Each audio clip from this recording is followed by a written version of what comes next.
گناہ چھوڑ دے مگر رحمت الہی سے مایوس نہ ہو.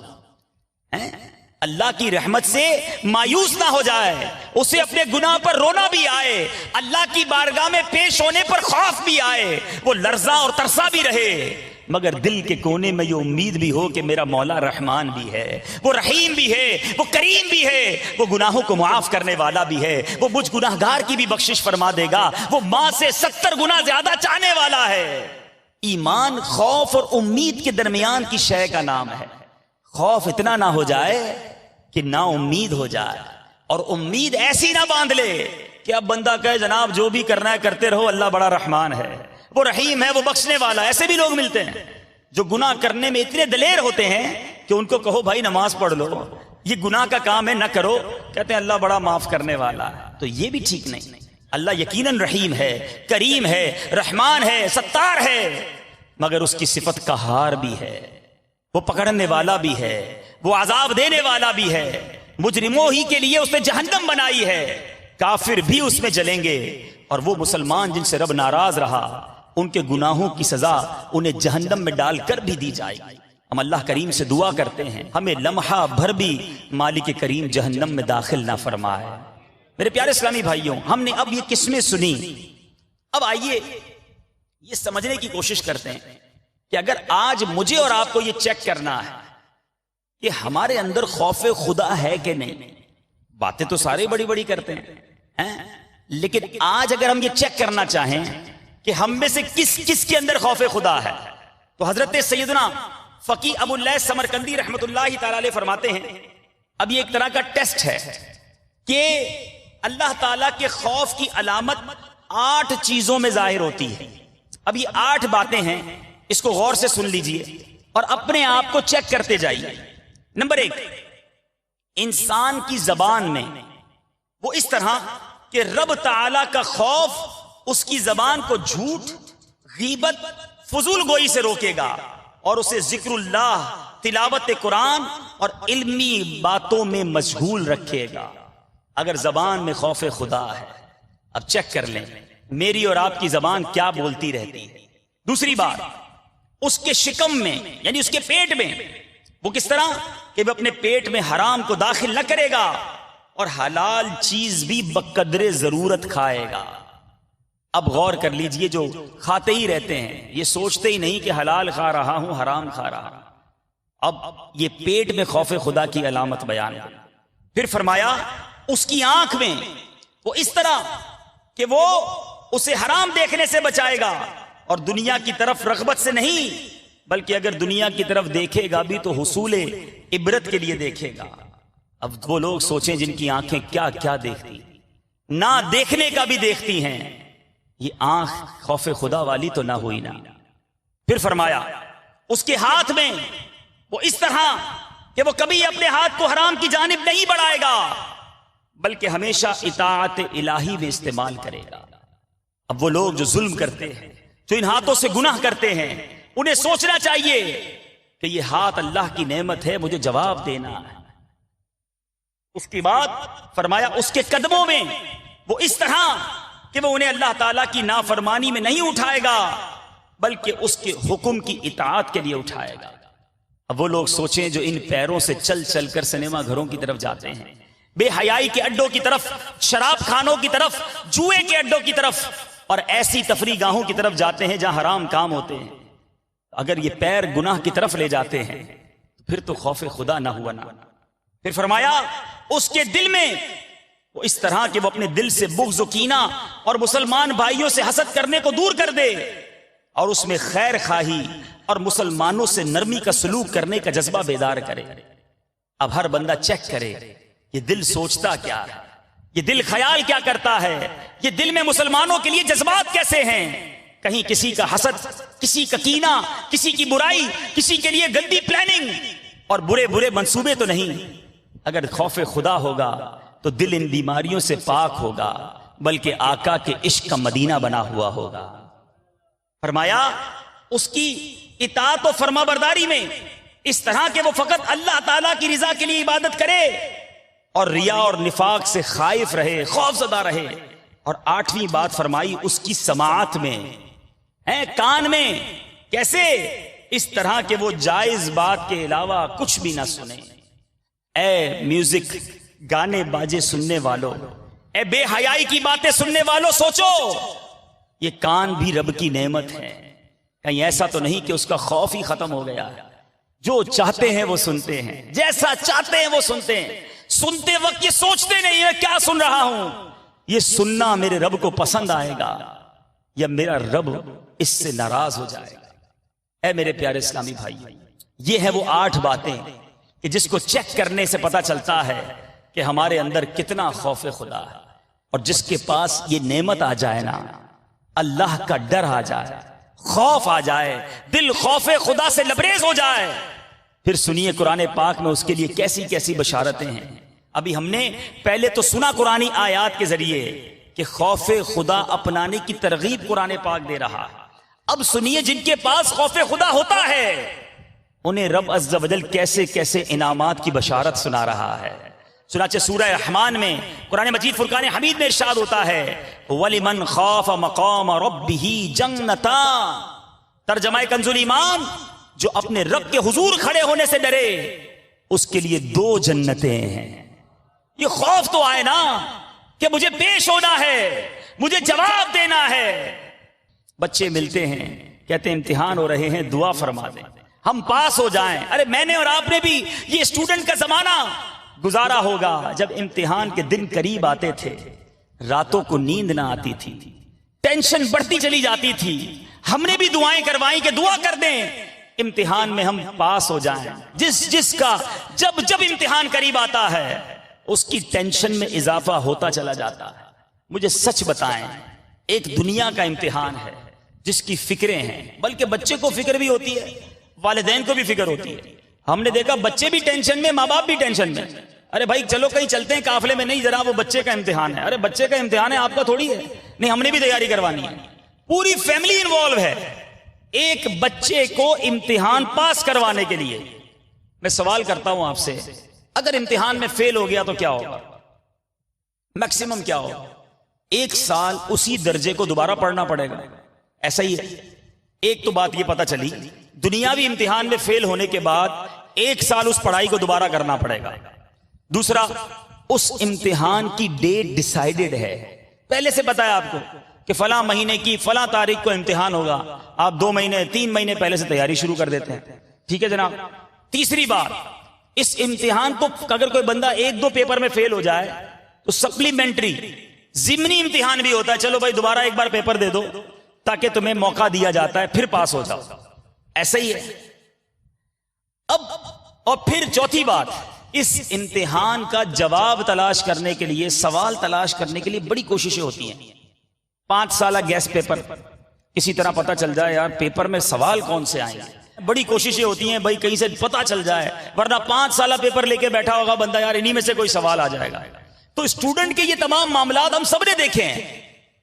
اب ذرا آئیے آخرت کے امتحان کی طرف۔ ایک امتحان میرا اور آپ سب کا قبر میں ہونا ہے، ٹھیک ہے؟ کس کو فکر ہے، کس کو ٹینشن ہے؟ کوئی ایک دن ایسا گزرا کہ رات نیند نہ آئی ہو؟ جب اسکول کا امتحان قریب آیا تھا تو رات نیند نہیں آئی تھی۔ قبر کے امتحان کے لیے کوئی ایسی رات گزری میری اور آپ کی زندگی میں کہ میں ہر بڑا کر اٹھ بیٹھا ہوں کہ میں نے جواب دینا ہے، میں نے قبر میں امتحان سے گزرنا ہے۔ اے میرے پیارے اسلامی بھائیوں، کیا اس امتحان کے لیے کبھی ٹینشن ہوئی، کبھی تیاری کا سوچا؟ دنیا کے امتحان کے سوالوں کی تلاش ہے، ارے قبر اور قیامت کے امتحان کے سوالات تو نبی پاک نے پہلے ہی بتا دیے ہیں۔ یہ پیپر تو پہلے ہی آؤٹ ہے، کس نے جواب یاد کی، کس نے اس کی فکر کی؟ ارے دنیا کے امتحان دے دیں اور غلطی ہو جائے تو پھر سپلیمنٹری کا موقع ملتا ہے، اس میں بھی فیل ہو جائے تو 1 سال دوبارہ پڑھنا پڑتا ہے۔ قبر کا امتحان وہ ہے میرے پیارے اسلامی بھائیوں جس میں فیل ہو جائیں تو کوئی سپلیمنٹری نہیں، دوبارہ نہیں پوچھیں گے فرشتے من ربک ما دینک ما کنت تقول فی حق ھذا الرجل، نہیں، ایک ہی بار پوچھنا ہے، جس نے صحیح جواب دینا ہے۔ دنیا میں امتحان دیتے ہیں تو کئی مہینوں بعد پیپر کا جواب آتا ہے، رزلٹ آتا ہے. ارے یہاں تو لوگ رشوت دے کر رزلٹ بھی بدلوا لیتے ہیں. ادھر جواب دیا، قبر میں ادھر رزلٹ اناؤنس ہو جائے گا. جس نے صحیح جواب دیے، اللہ جس سے راضی ہو گیا، اس کی قبر جنت کا باغ بنا دی جائے گی. اس کو انعام اسی وقت دے دیا جائے گا. نم کا نومت العروس، سو جا کے جیسے دلہن سوتی ہے اس کا مجدہ سنا دیا جائے گا. اس کی قبر کو جنت کے باغوں میں سے ایک باغ اور تا حد نگاہ وسیع کر دیا جائے گا.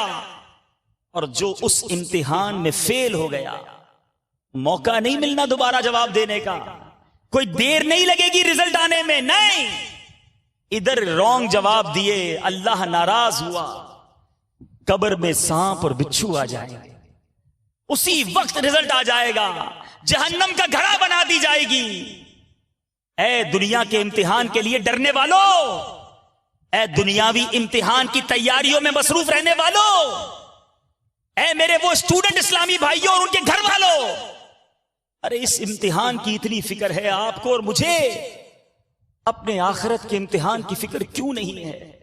ہمیں یہ خیال کیوں نہیں ہے کہ مجھے اللہ کی بارگاہ میں پیش ہونا ہے؟ میں نے جو کچھ کیا ہے، میں نے جو چھپ کر کیا ہے، لوگوں سے چھپا کر کیا ہے، مجھے اس کے سامنے کھڑے ہو کر جواب دینا ہے. ہم نے قرآن پاک کی آیت سنی کہ جو یہ ڈرتا ہے، وَلِمَنْ خَافَ مَقَامَ رَبِّهِ جَنَّتَانِ، جو اپنے رب کے حضور کھڑے ہونے سے ڈرے، اس کے لیے 2 جنتیں ہیں. کیا ہمیں یہ خوف ہے کہ میں فیصلہ کرنے والے خدائے احکم الحاکمین کی بارگاہ میں پیش ہوں گا اور مجھے جواب دینا پڑے گا؟ ہم جمعہ کے خطبہ میں پیارے اسلامی بھائیوں ہر بار ایک حدیث پاک بار بار سنتے ہیں. ایک تو ہمیں عربی آتی نہیں اور اس کا ترجمہ بھی ہمیں سمجھ آتا نہیں، لیکن ہمیں گویا یہ خطبات رضویہ میں بار بار یاد دلایا جاتا ہے.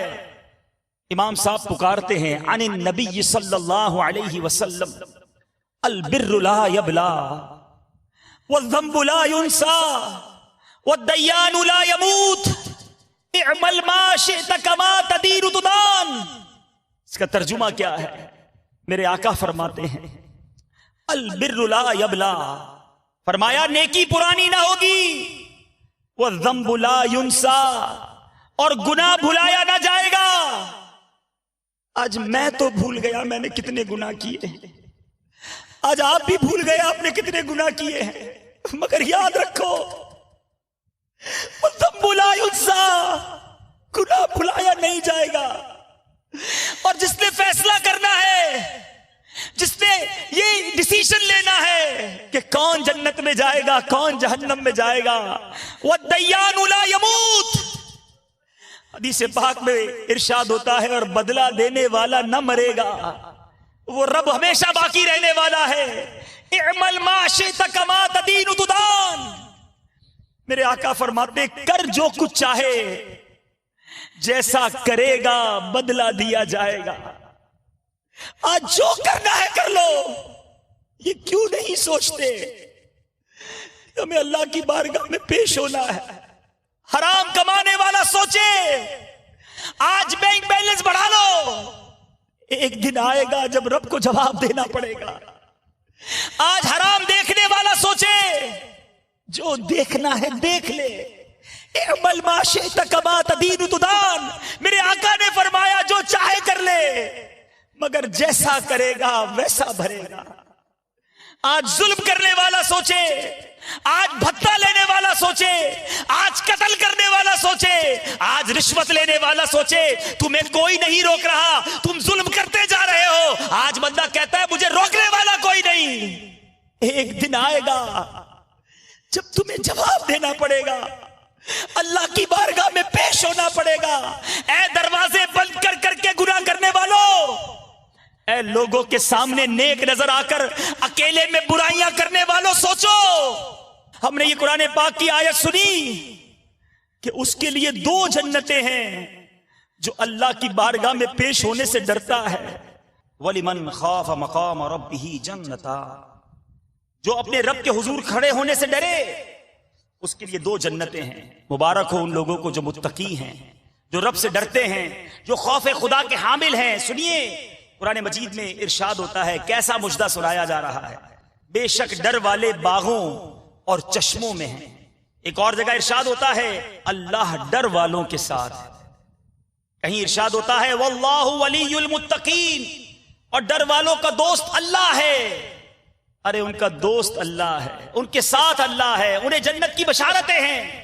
ایک اور جگہ ارشاد ہوتا ہے ان اللہ یحب المتقین، بے شک پرہیزگار اللہ کو خوش آتے ہیں.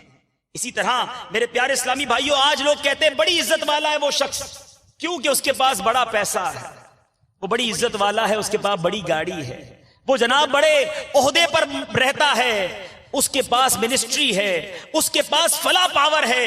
سنو اللہ کی بارگاہ میں عزت والا کون ہے؟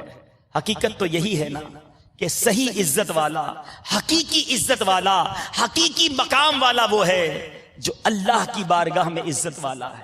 قرآن مجید فرقان حمید میں ارشاد ہوتا ہے ان اکرمکم عند اللہ اتقاکم، ترجمہ کنز الایمان، بے شک اللہ کے یہاں تم میں زیادہ عزت والا وہ ہے جو تم میں زیادہ پرہیزگار ہے. کاش، اے کاش ہم ان متقی لوگوں میں شامل ہو جائیں، ہمارے دلوں میں بھی اللہ تبارک و تعالیٰ کا حقیقی معنوں میں خوف آ جائے. یہ جو پریشان گھومتے ہیں نا کہ رزق میں تنگی ہے، مصیبت میں گرفتار ہوں، نجات کوئی راستہ نہیں مل رہا، ایسا لگتا ہے مصیبتوں نے ڈیرا ڈال رکھا ہے. سنو سنو قرآن مجید فرقان حمید میں اللہ تعالیٰ کیا ارشاد فرماتا ہے وَمَن يَتَّقِ اللَّهَ يَجْعَلْ لَهُ مَخْرَجًا وَيَرْزُقْهُ مِنْ حَيْثُ لَا يَحْتَسِبُ. ترجمہ کنز الایمان، اور جو اللہ سے ڈرے اللہ اس کے لیے نجات کی راہ نکال دے گا اور اسے وہاں سے روزی دے گا جہاں سے اس کا گمان نہ ہوگا. بس ڈر تو آئے نا، اللہ کا خوف تو آئے، اس کی بارگاہ میں پیش ہونے سے ڈر تو لگے. یہ بے خوفی اور یہ دلیری والی زندگی اچھی نہیں. اے میرے پیارے اور میٹھے میٹھے اسلامی بھائیوں، آئیے اب چند واقعات سنتے ہیں. ہم نے قرآن پاک کی آیات کے ذریعے سمجھا کہ تقویٰ کی ہمیں جا بجا تلقین کی گئی، متقین کو جا بجا قرآن پاک میں انعامات کا مجدہ سنایا گیا. ہم نے یہ بھی سنا کہ خوف خدا چیک کیسے کیا جائے، خوف خدا کی تعریف کیا ہے. اب آئیے سنتے ہیں کہ ہمارے اسلاف کے اندر کیسا خوف خدا ہوا کرتا. ارے میرے آقا مدینے والے مصطفیٰ صلی اللہ تعالی علیہ وسلم تو وہ ہیں جن کے صدقے ہم بخشے جائیں گے، مگر نبی پاک کا انداز دیکھیں. ایک بار صحابہ کرام حاضر ہوئے، بی بی عائشہ صدیقہ رضی اللہ تعالی عنہا کی بارگاہ میں عرض کی کہ ہمیں رسول اللہ صلی اللہ تعالی علیہ وسلم کی کوئی بات سنائی، ہمیں آقا کی کوئی بات بتائیے. تو آپ رو پڑیں اور فرمایا ایک رات رسول اللہ صلی اللہ علیہ وسلم میرے پاس تشریف لائے اور فرمانے لگے مجھے رخصت دو کہ میں رب تعالیٰ کی عبادت کر لوں. تو میں نے عرض کی یا رسول اللہ مجھے آپ کا رب تعالیٰ کے قریب ہونا اپنی خواہش سے زیادہ عزیز ہے. تو میرے آقا گھر کے کونے میں کھڑے ہو گئے اور رونے لگے. پھر وضو کر کے قرآن پاک شروع کیا، دوبارہ رونا شروع کر دیا، یہاں تک کہ آپ کی چشمان مبارک سے نکلنے والے آنسو زمین تک جا پہنچے.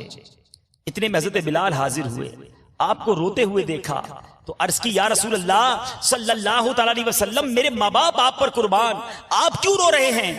آپ کے تو سبب اگلوں اور پچھلوں کے گناہ بخشے جاتے ہیں. تو ارشاد فرمایا کیا میں شکر گزار بندہ نہ بنوں؟ اور مجھے رونے سے کون رو سکتا ہے جبکہ اللہ تعالیٰ نے یہ آیت نازل فرمائی جس کا ترجمہ ہے بے شک آسمانوں اور زمین کی پیدائش اور رات اور دن کی باہم بدلیوں میں نشانیاں ہیں عقل مندوں کے لیے جو اللہ کی یاد کرتے ہیں، کھڑے اور بیٹھے اور کروٹ پر لیٹے اور آسمانوں اور زمین کی پیدائش میں غور کرتے ہیں. اے رب ہمارے تو نے یہ بیکار نہ بنایا، پاکی ہے تجھے، تو ہمیں دوزخ کے عذاب سے بچا لے. اے میرے پیارے اسلامی بھائیوں، اسی طرح دیگر انبیاء علیہ الصلوۃ والسلام کے جب واقعات پڑھتے ہیں، سنیے سنیے حضرت سیدنا ابو درداء رضی اللہ تعالیٰ عنہ سے روایت ہے کہ حضرت سیدنا ابراہیم خلیل اللہ کے خلیل ہیں، جب نماز کے لیے کھڑے ہوتے تو خوف خدا کے سبب اس قدر گریہ وزاری فرماتے کہ 1 میل کے فاصلے سے ان کے سینے میں ہونے والی گھڑگھڑاہٹ کی آواز سنائی